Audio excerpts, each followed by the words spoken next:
Just for today, the 4th of February podcast. True. That false sense of fellowship drinking created was so hollow. In AA, we've replaced it with something real, building each other up with unselfishness and true support. That's a fellowship worth being part of. And the friendships we have now aren't based on what we can get from others. They're genuine. It's such a stark contrast to the so-called friends we had in drinking, who disappeared when things got tough. The meditation for the day really resonated with me on this. Throwing away the crutch of alcohol is so freeing.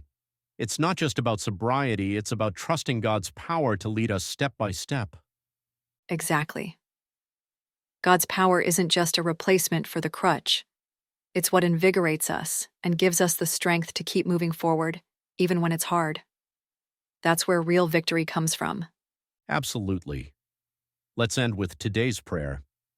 I pray that I may have more and more dependence on God.